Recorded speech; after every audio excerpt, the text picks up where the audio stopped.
مدينة أزمور أو مدينة الأولياء والزوايا وجوهرة أم الربيع، والجديدة أو مدينة مازاغان القديمة بالبرتغالية والمصنفة من قبل اليونسكو ضمن التراث العالمي، كانت وجهتنا مع مجموعة إيداو مارتيني أرفود سلا القنيطرة للمشي والاستكشاف بين أحضان الطبيعة والتاريخ. يومه 29 ماي 2022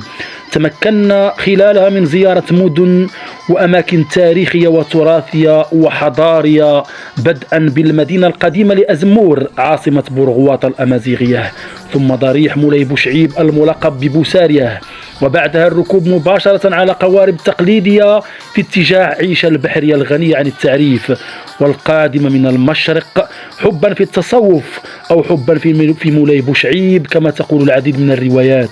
والتي يحج إليها الكثير من الراغبين والراغبات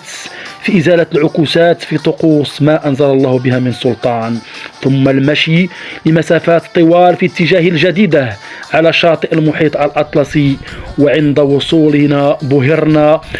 بالأسوار العالية المانعة، وتبدو فيها المدينة وكأنها عبارة عن شبه جزيرة، وداخل هذا الفضاء توجد تحفة معمارية خلفها الاستعمار البرتغالي، عبارة عن منازل وكنائس وزقة تحمل طابع القرون الماضية. ابقوا معنا متابعي في هذه القناة لمعرفة تفاصيل هذه الرحلة الماتعة الرائعة بين أحضان الطبيعة والتاريخ كما قلت، ولا تنسوا فقط الضغط على زر الإعجاب والاشتراك في القناة تفضلا وليس أمرا.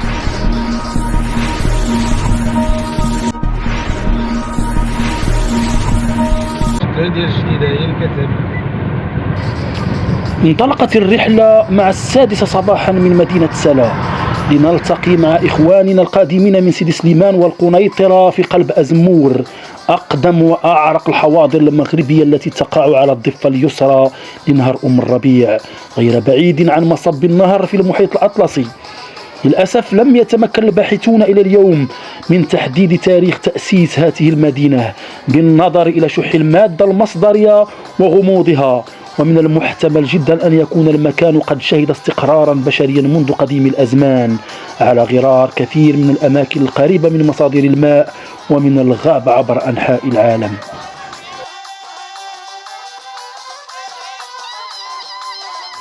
واسم أزمور كما يفسره معظم الباحثين يعني في الأمازيغية شجرة الزيتون البري، والذي كان يتواجد بكثرة على ضفاف نهر أم الربيع، وشكلت المدينة عاصمة لإمارة بورغواط الأمازيغية التي أسسها صالح بن طريف خلال القرن الثاني الهجري الثامن الميلادي، والتي امتدت جغرافيا من مصب أبي رقراق إلى نهر تنسيفت، ودام وجودها إلى غاية فترة حكم الموحدين بين سنتي 1156 و 1269 ميلادية، والذين نجحوا في القضاء على شوكتها. وخلال عهد الأدارسة وبعد وفاة إدريس الثاني سنة 828 ميلادية تولى حكم المغرب الأقصى من بعده ابنه البكر محمد، وبتوجيه من جدته كنزة زوجة إدريس الأول اتخذ محمد مدينة فاس قاعدة للملك، وفرق باقي المناطق المغرب على إخوانه، فكانت مدينة أزمور من نصيب أخيه الأمير عيسى بن إدريس إلى جانب سلا وشالة وتمسنا، قبل أن تنضم لاحقا إلى نفوذ أخيه عمر. وقد اقترنت شهرة المدينة خلال نهاية العهد المرابطي وبداية الدولة الموحدية بشهرة الشيخ الصوفي أبي شعيب أيوب بن سعيد الصنهاجي، والشهير محليا باسم مولاي بوشعيب أو بوسارية، والذي لم نتردد من زيارة ضريحه بعد تناول وجبة الفطور في أحد المقاهي بأزمور، والتي أعطتنا انطباعا على الإهمال والتهميش التي تعانيه هذه المدينة الموغلة في القدم، مع العلم أنها في العهد الماريني شهدت ازدهارا علميا وفكريا، خصوصا بعد تشييد السلطان أبي الحسن الماريني 1351 لمدرسة علمية بها على غرار باقي كبريات المدن المغربية آنذاك فاس وسبتة وطنجة وسلا وأسفي وغيرها، إلا أن هذه المدرسة للأسف اندثرت ولم يعد لها أثر في وقتنا الحالي. وتعتبر مدينة أزمور كذلك التي يحيط بها سور تاريخي يعلوه ممر الجنود من أجل الحراسة، وتدعمه أبراج للدفاع والمراقبة، وتخترقه أبواب يحمل كل منها اسم معين. مدينة استقرار للبرتغاليين الذين احتلوها سنة 1513. ونظرا لشساعة المدينة وصعوبة التحكم فيها اختاروا الاستقرار بجزء منها فقط، وهي القصبة. جعلوا سورا فاصلا وبابا بها يعرف حاليا بباب القصبة القديم، وكان يعلوه برج للمراقبة، وهو يشكل نقطة الربط بين حي القصبة وباقي المدينة العتيقة لأزمور. وقد شن السعديون خلال القرن العاشر الهجرية حملة شرسة ضد الوجود البرتغالي بالثغور المغربية، إذ اضطر معه البرتغاليون إلى إخلاء المدينة سنة 1541، فحكم أزمور بعد ذلك السعديون ثم العلويون من بعدهم، وعاد المغاربة لإعمار المدينة بالسكن والبناء الجديد. وتزخر المدينة كذلك وكما قلت بمآثر تاريخية ومباني تراثية عديدة ومتنوعة، نذكر منها الأسوار والأبراج والأبواب ومسجد القصبة والمسجد الكبير والزوايا والحمامات والأفران التقليدية والسقايات وأضرحة إسلامية ويهودية. ومن بين الأضرحة اليهودية الشهيرة التي زرناها في المنطقة ضريح رابي إبراهام مورينيس الذي يؤرخ لهجرة اليهود إلى المغرب منذ عصور سحيقة، والذي يحج إليه اليهود من كل بقاع العالم. وإن كانت الأخبار شحيحة بل منعدمة حول تاريخ هذا الرابي، ما عدا بعض التأويلات المرتبطة باسمه العبراني والذي يشير إلى إبراهام والكرامات أو المعجزات.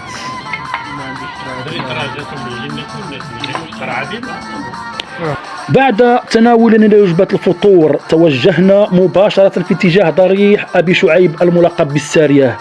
ذلك لأنه كان يقف طويلا أثناء الصلاة حتى يظن المرء أنه سارية. وكان أبو شعيب رجلا زاهدا وتقيا وعالما، أخذ العلم عن عدد من الشيوخ والعلماء، ورحل من مدينة لأخرى لتحصيل العلوم، فحط الرحال بمدينة أغمات وفاس وبمدينة إشبيلية وقرطبة بالأندلس. ويحكى أنه أثناء ترحاله تعرف على امرأة ببغداد، ومن هنا بدأت قصة الحب التي لا زال الناس يتداولونها بين بوشعيب الرداد وللا عائشة البحرية، التي قررت ذات يوم السفر للقاء مولاي بوشعيب الرداد، لكنها غرقت عند مصب وادي أم الربيع دون أن تنال مرادها. الرواية التي يرفضها ويفندها الكثيرون، ومن بينهم صاحب هذا القارب التقليدي الذي أخذ على عاتقه نقلنا إليها في أجواء ماتعة ورائعة وعلى نغمات مشاهبية كالعادة.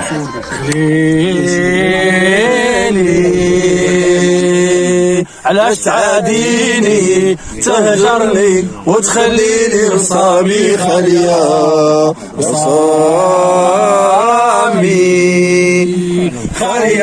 وهديك رصامي غابة وكديرو شعبا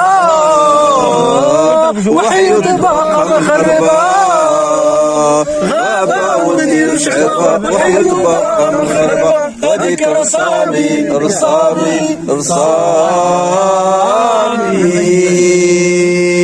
خالية هديك رصامي.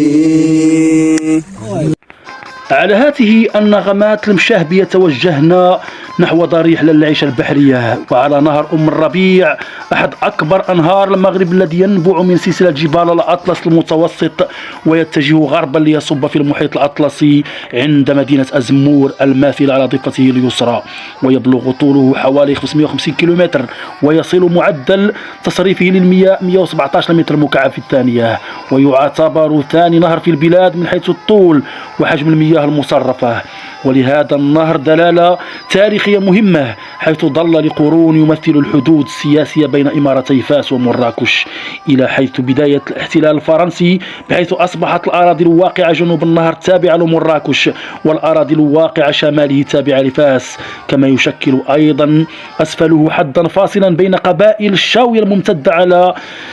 يمينه وقبائل دكالة والرحامنة والصراغنة الممتدة على يساره. ويلعب كذلك هذا النهر دورا حتى في التقسيم الإداري الحديث للمغرب، بحيث يحد جزئيا بين جهتي مراكش أسفي والدار البيضاء سطات، ويفصل بين 3 أقاليم من هذه الأخيرة.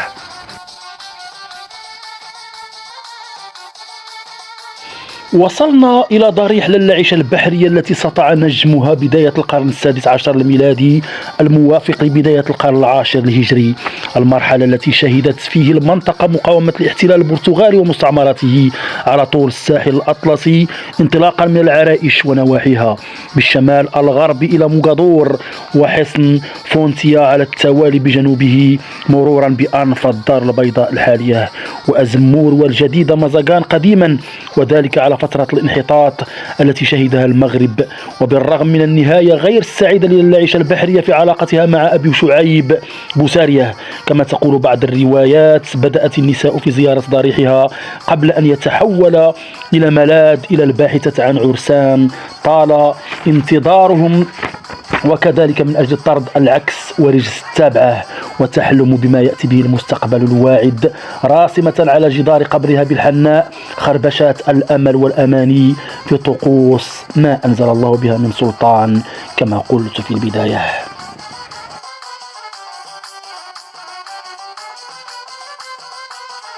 وبعد زيارة هذا الضريح في إطار الاستكشاف ليس إلا وليس دعوة إلى زيارته كما سيظن الكثيرون، توجهنا مشيا على الأقدام وعلى جنبات المحيط الأطلسي في اتجاه الجديدة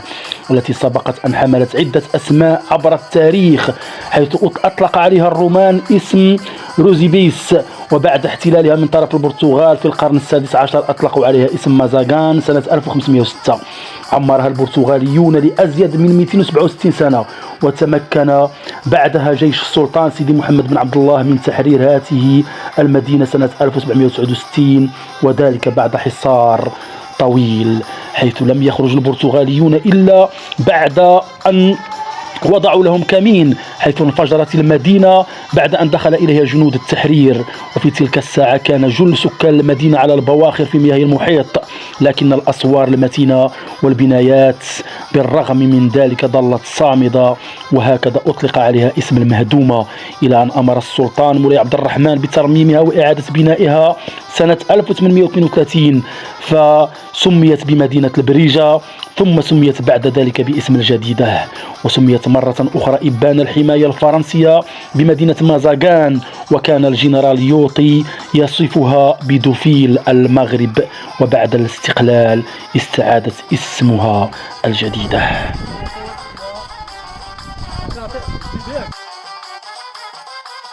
ومن بين الأسوار العالية لهذه المدينة الجميلة يوجد حي البرتغال الذي كان عبارة عن ملجأ احتمى به البرتغاليون الأوائل الذين قدموا إلى المدينة سنة 1502.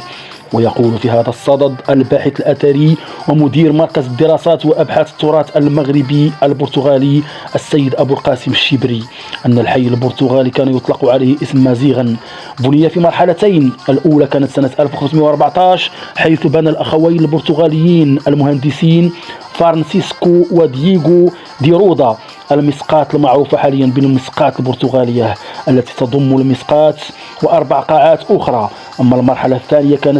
كانت بين سنتي 1541 و 1548 حيث جرت عمليات توسعية الحي البرتغالي أو القلعة البرتغالية من قبل المهندس الإيطالي الأصل بنديكيت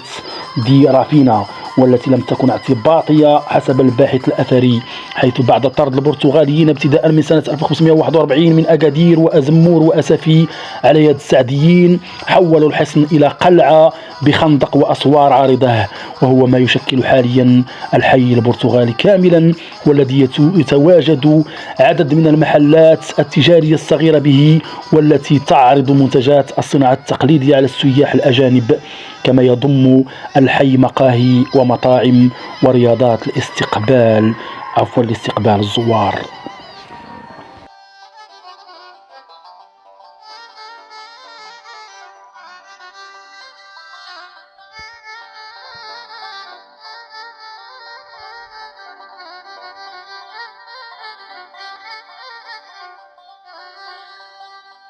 وبعد هذه الزيارة الماتعة الرائعة لهذه المعلمة التراثية عدنا أدراجنا من حيث أتينا بعد أن استنشقنا وبامتياز عبق التاريخ لمدينة للأسف لم يعطى لها حقها في التنمية. وإلى هنا انتهت هذه الحلقة بين أحضان الطبيعة والتاريخ، وتحت شعار دائما وأبدا من ترك المشي تركه المشي، ومن تركه المشي تركته العافية. لا تنسوا فقط الضغط على زر الإعجاب والاشتراك في القناة وتقاسمها مع معارفكم، وإلى رحلة أخرى ووجهة أخرى من بلدنا الحبيب. والسلام عليكم ورحمة الله تعالى وبركاته،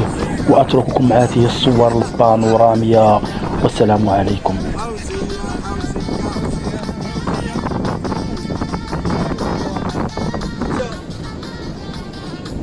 بلاتي